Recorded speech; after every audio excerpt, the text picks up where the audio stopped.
strive to spread hope. All right, end of notes. I'm glad for that. My gosh, maybe I'll never write down notes. Well, if I ever write notes again, they'll just be really just short talking points. That's what those things I'm saying out loud and into the ether to further drive those ideas into my mind and try to make me better at this. I have a whole book that I wrote, and then I have a book I started that is I'm 3 chapters in that I never finished because of the metaphysical aspect that needed to be brought into it. I wasn't sure which way to go, whether to go all fantasy, half real. And also with this long pause, this 35-year pause, it's given me time to figure out what was going on back then. So if I wanted to say the truth, if I wanted to write that in the book, which is the first 3 chapters are pretty much meant to just be all true, how would I say that? And to this day, not all the answers are there. So there's still speculation, so possibly a little imagination or fantasy that has to go in there. I thought one way to end that book, finish that book, would be to read the first 3 chapters, and then each day I record, come back and just speak another chapter. But that would be thrilling if I could do that. So nature will provide. So I needed to get I realize, since I'm out there now and I'm going to be famous, you see me shake my head, that might be nature saying no way, no way.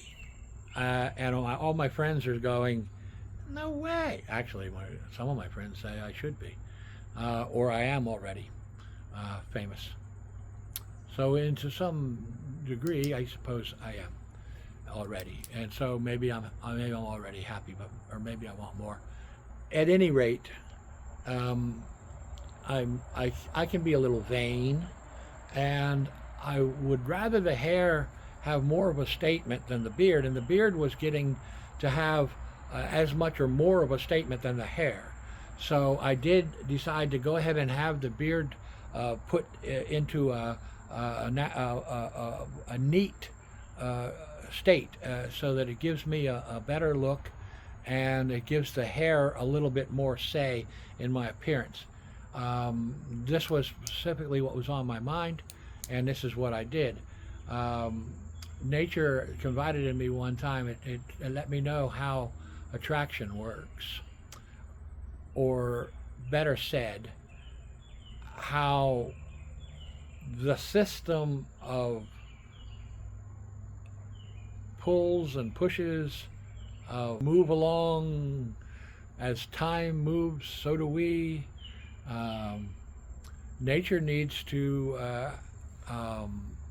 have coincidences happen in order for nature to fulfill its obligation to us to see that we live our lives as we've decided to do so with nature's help. So the decision was made. I mean, if you're going to make a rough outline at 5, 6 years old, wouldn't you? Don't you almost have to have another intelligence or more? In my case, I could feel many intelligences there, helping me plan. And that's what every child on this planet must be going through, must have to go through.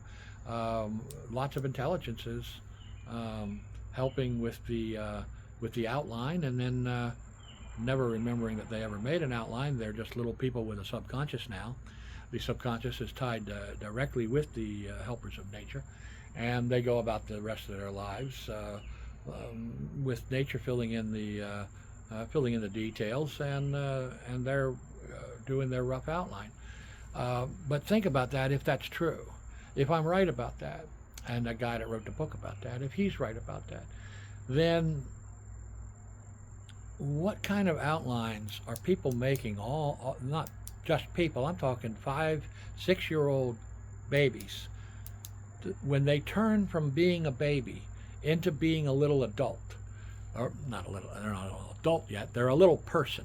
When they turn from being a baby into, they turn to be an adult. Puberty is where you get to adult.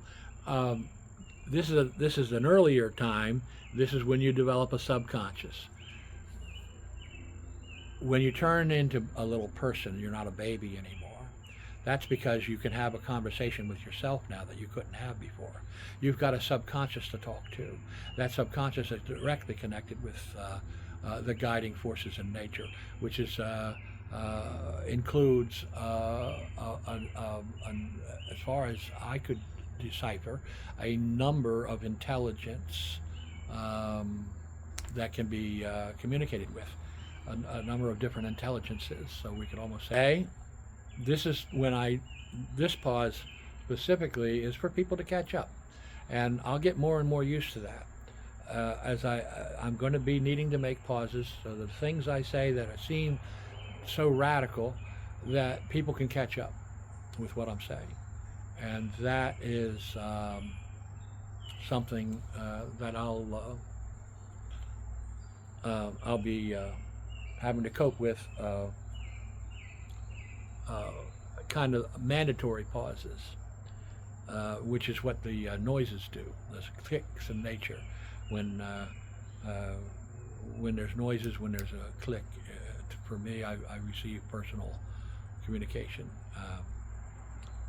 A very interesting day yesterday. I got to ride the bike a good bit. I decided to just take off and ride, and kind of a blast from the past.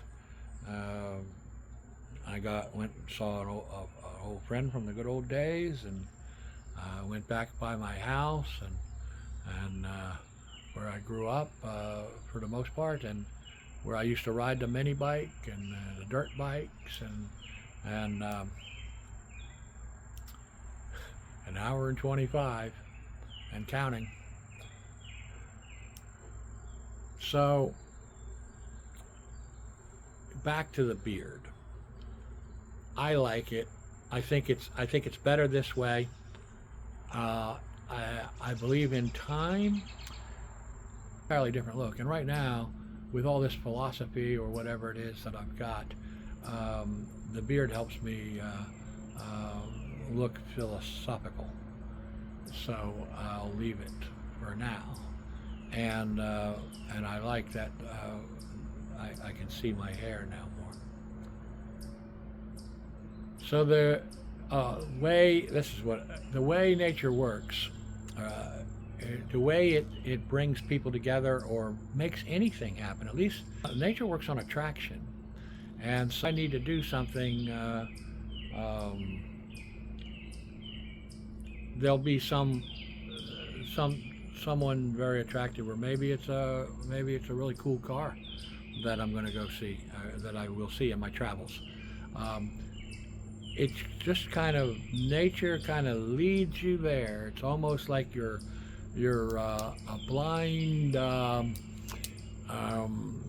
bloodhound, and on a track, and so all you know is there's beauty over there, and I've got to get there. And so you go and you get lunch at exactly this particular time, because you're drawn there to do that, because the beauty is waiting there. Here, I'm going to stop worrying about trying to make so much sense of anything and just say what goes on. So here, nature set it up